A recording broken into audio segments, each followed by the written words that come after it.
Iimbestigahan ng Tri-Committee ng Kamara ang mga questionable umanong flood control project.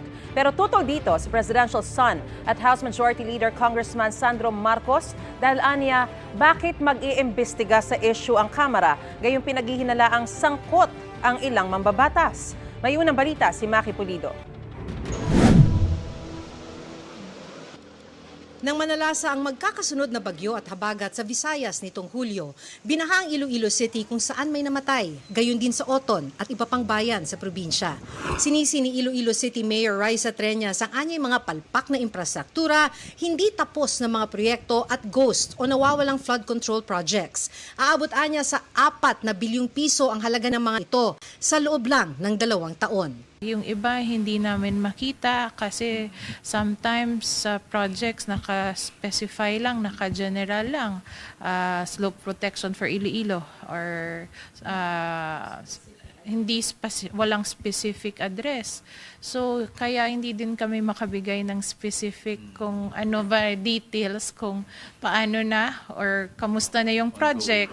2 sa mga kumpanyang nasa likod ng mga proyekto ay kabilang sa 15 kumpanyang pinangalanan ni Pangulong Bongbong Marcos na naka-corner ng 20% ng mga pondo para sa kontrabaha sa buong bansa. Sila ang St. Timothy Construction Company at Alpha and Omega General Contractor and Development Corporation na naawardan din ng tig mahigit 7 bilyong piso. Sabi ni Mayor Treñas, sa Iloilo City, 600 million pesos na ang kabuuang project cost para sa 4 na flood control project ng St. Timothy at Alpha and Omega. Pero walaan niya sa project description ng 2 proyekto kung saan itatayo ang mga ito, habang ang 2 walang ginagawang proyekto sa nakalistang lugar. Ang Iloilo City District Engineering Office ng DPWH ang implementing agency ng mga naturang proyekto. Kinakalampag pa ng City Hall ng DPWH para makakuha ng ibang detalye. Kaya ghost talaga kasi hinahanap natin, hindi natin mahanap. Nagtatago. Kaya, or maybe, with the help of DPWH, they can locate this and they can explain to us kung saan ba at makita na natin yung ghost. Baka buhay pala. Sa SEC General Information Sheet ng St. Timothy at ng Alpha and Omega, ang gusaling ito sa Pasig ang kanilang office address. Pero ang pangalan sa labas ng gusali ay St. Gerard Construction.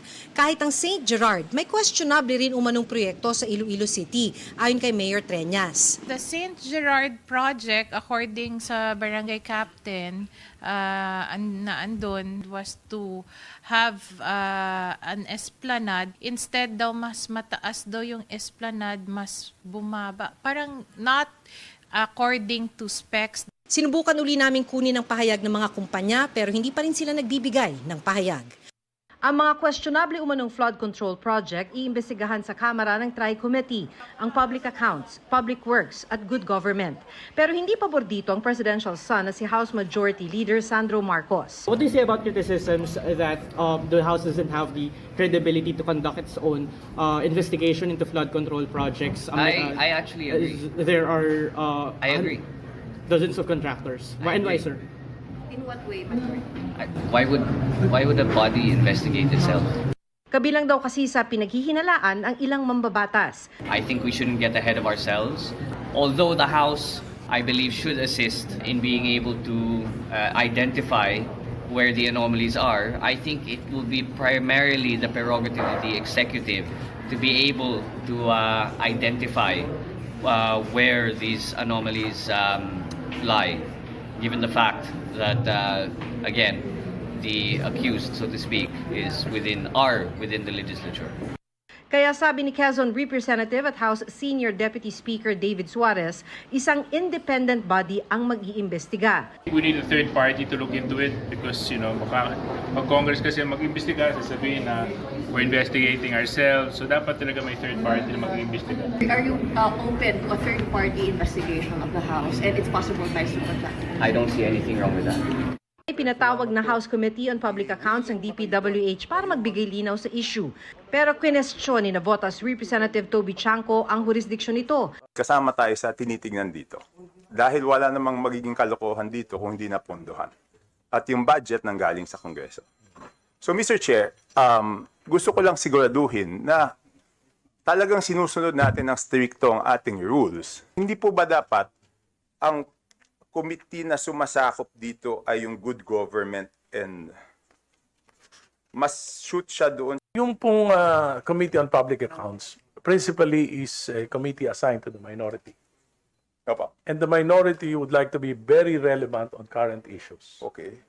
Kung hindi po nagpatawag ng meeting yung Committee on Good Government, kami po, inunahan na namin. Hindi pa napag-uusapan ang tungkol sa flood control projects. Hinimay muna nila ang problema sa baha. Ito ang unang balita, Maki Pulido para sa GMA Integrated News. Gusto mo bang mauna sa mga balita? Mag-subscribe na sa GMA Integrated News sa YouTube at tumutok sa unang balita.